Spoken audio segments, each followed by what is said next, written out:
தமிழ் இன்பம் டாக்டர் ரா.பி. சேதுப்பிள்ளை. கற்பனை இன்பம் நல்ல மரமும் நச்சு மரமும்.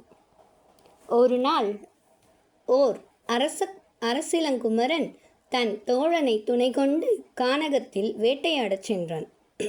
அங்கு அவன் விரும்பியவாறு வேட்டையாட வேங்கையும் வேழமும் அகப்படாமையால் எங்கும் அலைந்து திரிந்து அளக்கனுற்றான். பசியால் மெலிந்து வெயிலால் உலர்ந்து இருவரும் தளர்ந்து சோர்ந்தார்கள். அப்போது நெடுந்தூரத்தில் ஒரு சிற்றூர் தோன்ற கண்டு அவ்வூரை நோக்கி மெல்ல நடந்து செல்வாராயினர். கதிரவன் வெண்மையால் அரசிளங்குமரன் தலைநோயுற்று தன் தோழனது தோலை பற்றி கொண்டு வழி நடந்தான். அவ்வூரின் அருகே வந்தபோது இருவரும் மெய்சோர்ந்து நாவறண்டு அடி வைத்து நடப்பதற்கும் வழியற்றவராயினர். அந்நிலையில் இருவரையும் இன்முகங்கொண்டு எதிர்ச்சென்று அழைப்பது போல் இளந்தென்றல் எழுத்து வந்தது. அம்மெல்லிய பூங்காற்றின் இனிமையால் புத்துயர் பெற்ற நண்பர்கள் அகமும் முகமும் மலர்ந்து தென்றல் எழுந்து வந்த திசை நோக்கி சென்றார்கள். அவ்வழியில் இளந்திரைகளோடு இழங்கிய நன்னீர் பொய்கையொன்று அமைந்திருந்தது. அப்பொய்கையில் விளங்கிய செந்தாமரையில் அன்னங்கள் அமர்ந்து துயின்ற அழகு கண்ணை கவர்ந்தது. நற்றாமரை கயத்தில் துயின்ற நல்லன்னத்தை கண்ட இளவரசன் துணைவனை நோக்கி, தோயும் திரைகள் அழைப்ப தோடர் கமலப்பள்ளி மேய வகையில் துஞ்சும் வெள்ளை அன்னம் காணாய் என்று தான் பெற்ற இன்பத்தை இனிது எடுத்துரைத்தான். அப்பொய்கையில் இலங்கிய அழகிய மலர்கள் முகமளந்து இருவரையும் அருகே அழைப்பன போல் அசைந்தன. அவ்வாயின் தன்மையும் செம்மையும் கண்ட இருவரும் தாய்முகம் கண்ட சேய்போல் மனம் கழித்து அந்நன்னீரை பருகி மகிழ்ந்தார்கள். அருந்தாகத்தால் வருந்திய இருவருக்கும் தண்ணீரை எடுத்து வழங்கும் தன்மை போல் அடுக்கடுக்காக அலைகள் கரையருகே வந்து சேர்ந்தன. தாகம் தணிந்து மனமும் மெய்யும் குளிர்ந்த பின்னர் இருவரும் அக்குளத்தின் ஈரக்கரையில் இனிதமர்ந்து அங்கு வீசிய இளங்காற்றை நுகர்ந்து இன்புற்றார்கள்.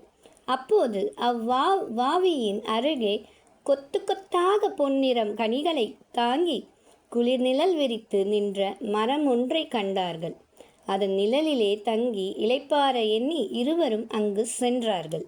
கதிரவன் வெண்மையை தடுப்பதற்கு ஓங்கிய பாசிலை பந்தர் வேய்தாற் போன்று விளங்கிய மரத்தின் நிழலில் இருவரும் அயர்ந்த உறக்கத்தில் ஆழ்ந்தார்கள். சில நாளிகை சென்ற பின்னர் தோழன் துயிலிலிருந்து எழுந்தான்.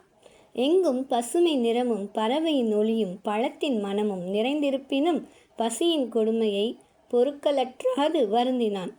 கற்பக தருவென கவின்பெற விளங்கிய மரக்கொம்புகளை நயந்து நோக்கினான். அவற்றில் பொன்னிறமான பழங்கள் கொத்து கொத்தாய் எம்மருங்கும் இளங்க கண்டான். அப்பொழுதே அம்மரக்கிளைகளின் வழியாக மேலே சென்று இருவரும் அரும் பசியையும் தீர்ப்பதற்கு போதிய கனிகளை கொய்து வந்து துணைவனை துயிலினின்றும் எழுப்பினான்.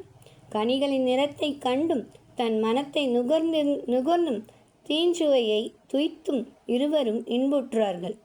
பின்னும் சிறிது பொழுது அம்மரத்தின் நிழலில் அமர்ந்திருக்கையில் அரசகுமாரனது தலைநோய் மிகுந்தது. அதனை தீர்க்கும் வகையறியாது தோழன் திகைத்து எவரேனும் இவ்வழியில் வாராரோ என்று எதிர்நோக்கி இருந்தான். இவ்வாறு இருக்கையில் அவ்விடத்தை நோக்கி ஒரு முதியவன் வந்து சேர்ந்தான்.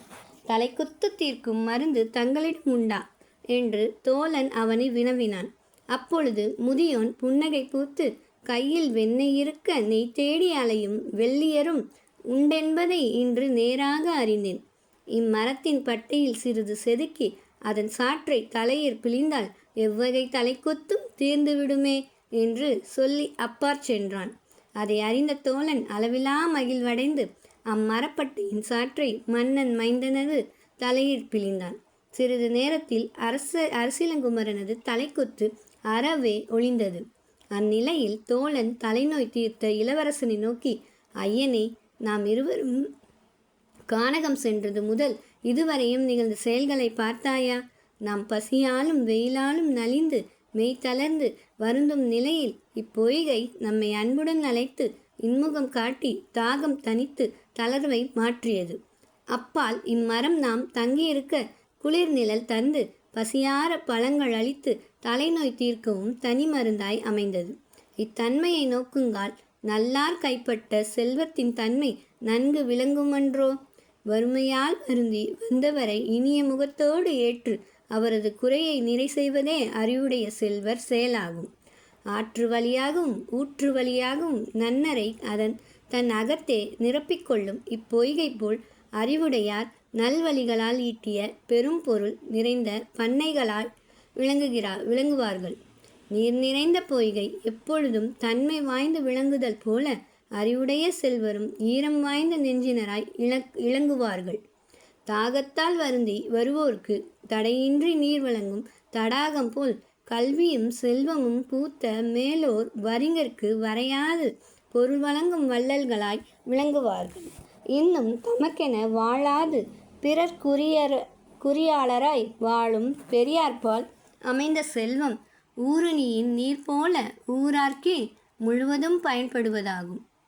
இதனாலேயே ஊருணி நீர் நிறைத்தற்றே உலகவாம் பேரழிவாளந்திரு என்று திருவள்ளுவர் அருளி போந்தார்.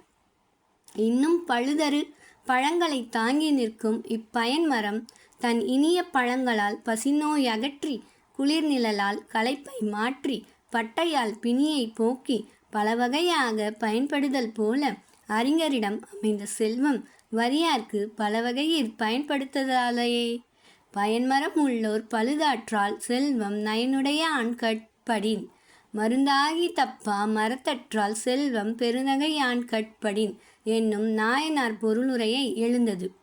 ஆகவே தன்மை வாய்ந்த தடாகம் போலவும் பழங்கள் நிறைந்த பயன்மரம் போலவும் வாழ்வதே பண்புடைமை ஆகும் என்று இனிதாக எடுத்துரைத்தான். அரசிலங்குமரனும் அதன் உண்மையை அறிந்து தோழன் கூறிய பொருளுரையை பொன்போர் போற்றினான். அப்பால் இருவரும் தமது ஊரை நோக்கிச் சென்றனர். செல்லும் வழியில் ஒரு சிற்றூர் குறுக்கிட்டது. அதன் நடுவே போகும்போது இருவரும் முன் கண்டிராத ஒரு மரத்தினை கண்டு வியந்து நின்றார்கள். அம்மரம் கவையாகி கொம்பாகி காட்டு மரம்போல் ஓங்கி வளர்ந்திருந்தது. அதன் கொம்புகளிலும் கிளைகளிலும் கூரிய முள் நிறைந்திருந்தது. இலைகளும் தலைகளும் இல்லாமல் பட்ட மரம் போல் நின்ற அதன் கிளைகளில் செவ்வையாய் பழுத்த பழங்கள் கொத்து கொத்தாய் அமைந்து கண்களை கவர்ந்தன. அம்மரத்தை கண்டு இருவரும் வியந்து நிற்கையில் அவ்வழியாக ஓர் இளைஞன் வந்து சேர்ந்தான். அவன் மரத்தருகே நின்ற இருவரையும் இனிது நோக்கி, ஐயா, நீங்கள் இருவரும் அயலூரார் என்பதை அறிந்தேன். ஏனெனில் இவ்வூரார் எவரும் இப்பாலான பழுமரத்தை கண்டெடுத்தும் பாரார்கள். இம்மரத்தில் எந்நாளும் இலைகளும் தலைகளும் இல்லாமையால் விலங்குகளும் இதன் அடியில் நில்லாமல் விலகி போகும். கண்களை கவரும் வனப்பு வாய்ந்த இக்கனிகளும் நச்சிக்கனிகளாய் இருதலின் உண்டாரை கொன்றுவிடும். இம்மரத்தின் கொம்புகளை விறகாய் வெட்டி எரிப்பதற்கும் இதனிடம் அமைந்த முள் இடையூறாயிருக்கின்றது. இப்பால் மரம் கடுங்காற்றில் அகப்பட்டு முறிந்து வேரற்று விழ வேண்டும் என்று இவ்வூரார் இறைவனை நாளும் வழிபடுகின்றார்கள். இம்மரம் என்று விழுமோ அன்றே இவ்வூரார்க்கு நன்றாகும் என்று அதன் தன்மையை விரிவாக கூறி முடித்தான். அதை கேட்ட அரசிலங்குமரன் முன்னே தங்கி இலைப்பாரிய மரத்தின் நலத்தையும் பின்னே கண்ட மரத்தின் கொடுமையும் ஒப்பு நோக்கி நச்சு மரத்தில் அமைந்த நன்னிற கனிகள் பேதையர் கைப்பட்ட செல்வம் போல் பிறர்க்கு இடர் விளைவிப்பனவாகும் என்று எண்ணி வருந்தினான். நச்சப்படாதவன் செல்வம் நடுகூரில் நச்சு மரப் பழுத்தற்று என்னும் பொய்யாமொழியின் பொருளை தெளிந்தான். இத்தகைய செல்வம் நிறைந்த பேதையர் நிலத்துக்கு சுமையாகும் உலகிற்கு உற்ற வசையாகவும் அமைந்திருதலால் அன்னார் அழிந்து ஒழிவதே நாட்டுக்கு நன்மை பயப்பதாகும். அறிவுடைய செல்வரை உலகம் போற்றும், அறிவற்ற செல்வரை உலகம் தூற்றும். அறிவுடைய செல்வனது ஆக்கம் கண்டு உலகம் களிக்கும், அறிவிலா செல்வனது அழிவை கண்டு உலகம் மகிழும். அறிவுடைய செல்வன் தன் பொருளை தக்கவாறு பயன்படுத்தி இம்மையில் புகழும் மறுமையில் இன்பமும் எய்துவான்.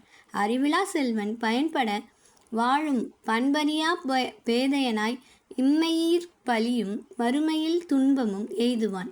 நல்லார்கட்பட்ட வறுமையின் இன்னாதே கல்லார்கட்பட்ட திரு.